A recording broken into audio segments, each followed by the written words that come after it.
नमस्कार दोस्तों। आज के इस वीडियो में हम बात करने वाले हैं जनवरी 2026 के करंट अफेयर क्वेश्चंस की, जो एग्ज़ाम के दृष्टिकोण से काफ़ी इंपॉर्टेंट है। आने वाले जितने भी एग्ज़ाम है उसके लिए काफ़ी इंपॉर्टेंट होने वाले हैं। तो इस वीडियो को एक रिवीजन वीडियो के तौर पर देखना और एक दो बार इसको सुन लेना, तो ये आपको पूरी तरह याद हो जाएगा। तो चलिए शुरू करते हैं। फर्स्ट क्वेश्चन है, जनवरी 2026 में भारतीय अंतरिक्ष अनुसंधान संगठन यानी कि इसरो ने अपने किस बहु प्रतिशिक्षित मानवयुक्त अंतरिक्ष मिशन के लिए क्रू मॉडल के प्रमुख परीक्षणों को सफलतापूर्वक पूरा किया है? तो इसका ऑप्शन नंबर बी सही है, गगनयान। गगनयान के लिए क्रू मॉडल के प्रमुख प्रशिक्षण को सफलतापूर्वक पूरा किया है। इसरो ने जनवरी 2026 में गगनयान मिशन के लिए अपने क्रू एस्केप सिस्टम और environment control life support system का महत्वपूर्ण परीक्षण किया है। इस मिशन का लक्ष्य भारतीय अंतरिक्ष यात्रियों को पृथ्वी की निचली कक्षा में भेजना है। नेक्स्ट है, वर्ष 2026 में आपदा प्रबंधन को मजबूत करने के लिए किस अर्धसैनिक बल ने देश भर में AI संचालित त्वरित प्रतिक्रिया प्रणाली तैनात करने की घोषणा की है? तो इसका ऑप्शन नंबर ए सही है, NDRF ने किया है।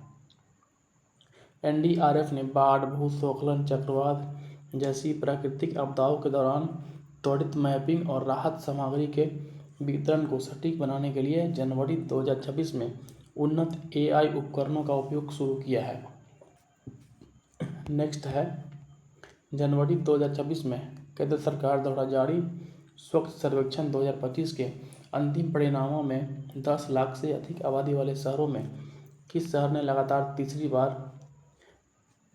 लगातार अपना शीर्ष रैंकिंग बरकरार रखी है? तो इसका ऑप्शन नंबर बी सही है, इंदौर ने लगातार अपना शीर्ष पर अपनी रैंकिंग को बरकरार रखा है। स्वच्छता के क्षेत्र में देश का सबसे प्रतिष्ठित पुरस्कार स्वच्छ सर्वेक्षण में मध्य प्रदेश के इंदौर शहर ने कचरा प्रबंधन और नागरिक भागीदारी में उत्कृष्ट प्रदर्शन को करते हुए अपनी बादशाहत कायम रखी है।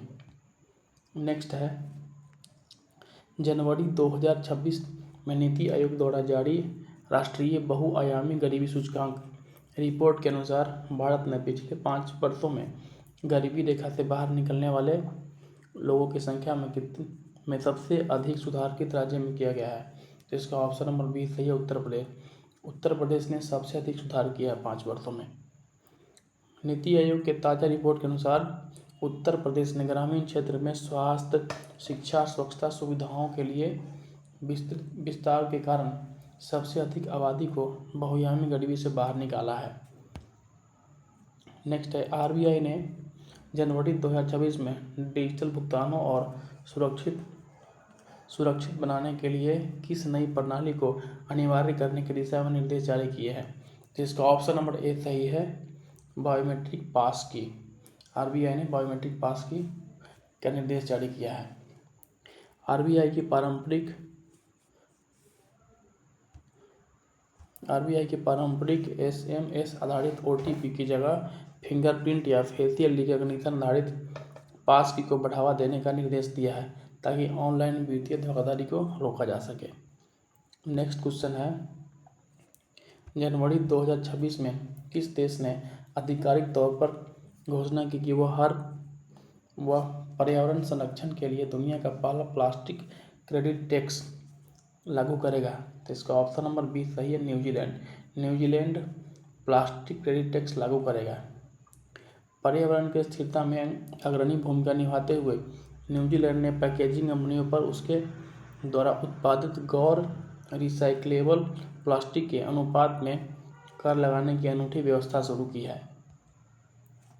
नेक्स्ट है, भारत के किस राज्य ने जनवरी 2026 में पूरी तरह से पेपरलेस और डिजिटल कैबिनेट प्रणाली यानी कि ई-कैबिनेट को लागू करने के लिए देश का पहला उत्तर पूर्वी राज्य बनने के गौरव प्राप्त किया है? तो इसका ऑप्शन नंबर बी सही है, अरुणाचल प्रदेश ने ई-कैबिनेट लागू करने की दिशा में गौरव प्राप्त किया है। प्रशासनिक कार्यों में पारदर्शिता और गति लाने के लिए अरुणाचल प्रदेश सरकार ने अपनी सभी कैबिनेट बैठक और दस्तावेजीकरण को पूरी तरह से ई कैबिनेट प्लेटफॉर्म पर स्थानांतरित कर दिया है। नेक्स्ट है, जनवरी 2026 में संपन्न हुए राष्ट्रीय युवा महोत्सव का आयोजन किस शहर में किया गया? तो इसका ऑप्शन नंबर डी सही है, प्रयागराज। राष्ट्रीय युवा महोत्सव का आयोजन प्रयागराज में किया गया। स्वामी विवेकानंद की जयंती जो कि 12 जनवरी को मनाते हैं के अवसर पर आयोजित होने वाले राष्ट्रीय युवा महोत्सव 2026 की मेजबानी उत्तर प्रदेश के प्रयागराज शहर को सौंपी गई थी, जहां देश भर के युवाओं ने सांस्कृतिक और तकनीकी नवाचार का प्रदर्शन किया है। नेक्स्ट है, भारत के पहले सेमी हाई स्पीड क्षेत्रीय ट्रेन सेवा यानी कि नमो भारत के दूसरे बड़े कॉरिडोर का उद्घाटन जनवरी 2026 में किस दो शहरों के बीच किया गया था? तो इसका ऑप्शन नंबर सी सही है, गाजियाबाद और जेवर हवाई अड्डा के बीच। ये जो नमो भारत ट्रेन है वो गाजियाबाद और जेवर हवाई अड्डा के बीच उद्घाटन किया गया है।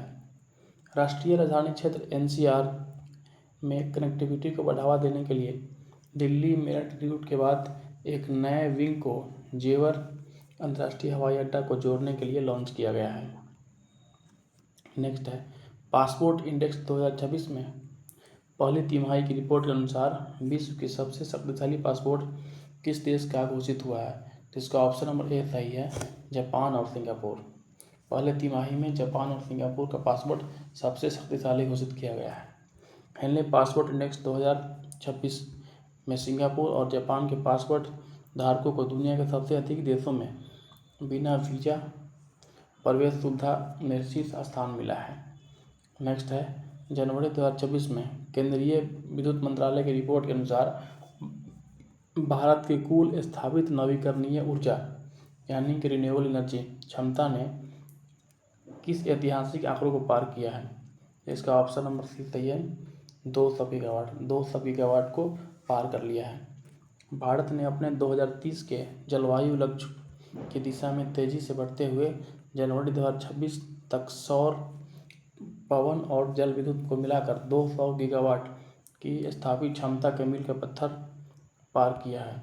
नेक्स्ट है, भारतीय नौसेना ने जनवरी 2026 में अरब सागर में समुद्री डकैती विरोधी अभियान को मजबूत करने के लिए किस स्वदेशी गाइडेड मिसाइल डिस्ट्रॉयर को तैनात किया है? तो इसका ऑप्शन नंबर बी सही है, INS इम्फाल को तैनात किया है। हाल ही में नौसेना में शामिल किए गए आधुनिक स्टील्थ गाइडेड मिसाइल विध्वंसक INS इम्फाल को वाणिज्य जहाज़ों की सुरक्षा सुनिश्चित करने के लिए रणनीतिक रूप से महत्वपूर्ण समुद्री मार्ग पर तैनात किया है। नेक्स्ट है, जनवरी 2026 में शिक्षा मंत्रालय द्वारा जारी all India survey on higher education report के अनुसार देश के उच्च शिक्षण संस्थान में सकल नामांकन अनुपात में किस वर्ग में सबसे तेजी से वृद्धि दर्ज की गई है? तो इसका ऑप्शन नंबर बी सही है, महिला छात्र के नामांकन में सबसे अधिक वृद्धि दर्ज की गई है। रिपोर्ट से पता चलता है कि सरकारी छात्रवृत्ति और बुनियादी ढांचों में सुधार के कारण स्नातक और स्नातकोत्तर स्तर पर छात्राओं के नामांकन अनुपात में पुरुषों की तुलना में अधिक दर्ज की गई है। नेक्स्ट है, वैश्विक आर्थिक मंच की वार्षिक बैठक जनवरी 2026 में कहाँ आयोजित की गई, जिसमें भारत के डिजिटल सार्वजनिक बुनियादी ढांचे की सराहना की गई? तो इसका ऑप्शन नंबर बी सही है, विश्व आर्थिक मंच की बैठक दावोस में रखी गई थी। स्विट्जरलैंड के दावोस में आयोजित विश्व आर्थिक मंच 2026 में भारतीय प्रतिनिधिमंडल ने इंडिया स्टैक के वैश्विक विस्तार और उसके आर्थिक लाभों को दुनिया के सामने रखा। नेक्स्ट है, जनवरी 2026 में भारत सरकार ने पर्यावरण के अनुकूल कृषि को बढ़ावा देने के लिए किस राष्ट्रीय मिशन के तहत प्राकृतिक खेती प्रमाणन पत्र योजना की शुरुआत की है? तो इसका ऑप्शन नंबर बी सही है, भारतीय प्राकृतिक कृषि पद्धति। किसान द्वारा बिना रासायनिक उर्वरक के उगाई गई फसलों को प्रमाणित वैश्विक बाजार के लिए सरकार ने एक न्यू QR कोड आधारित डिजिटल प्राकृतिक खेती प्रमाण पत्र जारी करना शुरू कर दिया है। तो दोस्तों आज की वीडियो में बस इतना ही। अगर वीडियो पसंद आए तो वीडियो को लाइक करना और चैनल को सब्सक्राइब कर लेना।